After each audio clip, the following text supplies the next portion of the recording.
V knjižnici Josipa Vošnjaka Slovenska Bistrica so pretekli četrtek gostili literarni večer z Draganom Potočnikom. Dragan Potočnik je profesor, zgodovinar, raziskovalec, popotnik, pesnik, strokovnjak in pisatelj, predvsem pa človek strasti in ljubezni. Tokrat je predstavil svoj zgodovinski roman Morporuk. Roman Morporuk, turško obleganje leta 1532. Zakaj navdih? O tem se pravzaprav zelo malo ve. Naših virov je zelo malo in jaz kot profesor sem gostoval v Istanbulu na eni univerzi pol leta in smo tam potem odkrili neke nove vire oziroma tam je bil tisti dokončen navdih.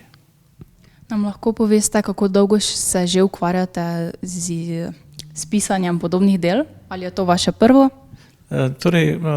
Zgodovinskih knjig, teh monografij je seveda zelo veliko. V letih se jih je nabralo 15. Ampak leposlovje, se pravi roman, je pa to drugi. Prvi roman sem napisal, ko sem bil v Iranu pol leta na eni univerzi in sem tam od enega profesorja slišal eno silno zanimivo zgodbo in je nastal roman Pesem za Sinindžan. To je pa zdaj drugi. Kaj bi rekli, da je skrito sporočilo vašega romana?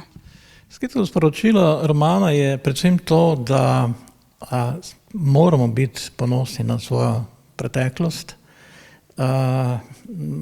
Potrebno je poznati preteklost. Namreč skozi take svetle trenutke, kot je ta, se pravi to turško obleganje, namreč pred obzidjem je bilo več kot 100.000 turških vojakov, znotraj obzidja pa nekaj več kot 100 braniteljev, ampak ti se niso vdali.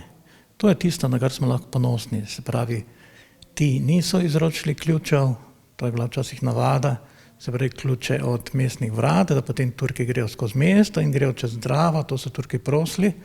Naši pa so rekli odločno ne. In to je identiteta našega mesta, pa marsikaterega gotovo tudi v Sloveniji, kar kaže na to, kako ponosni smo in na to bi morali biti pravzaprav ponosni. Vlogo Sulejmana Veličastnega je odigral Dejan Kalan.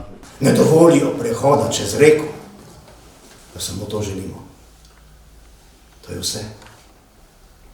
Mar niso slišali, kaj se je zgodilo v Kesegu? 10 dni hoda od tod, mar niso, da sem prišle novice. Moder poveljnik je bil Jurišič Nikola.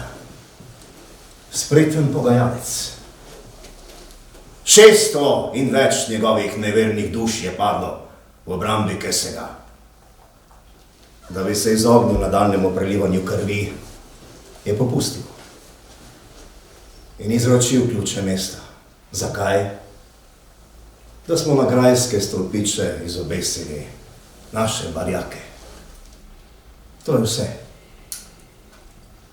In kaj želijo ti za zidove in Morporka? Kdo jih vodi? V kakšnega Boga verujejo ti neverniki, ki malikujejo svetnike, ikone? Mar se ne zavedajo, kako silna vojska stoji pred njihovim grajskim obzidjem?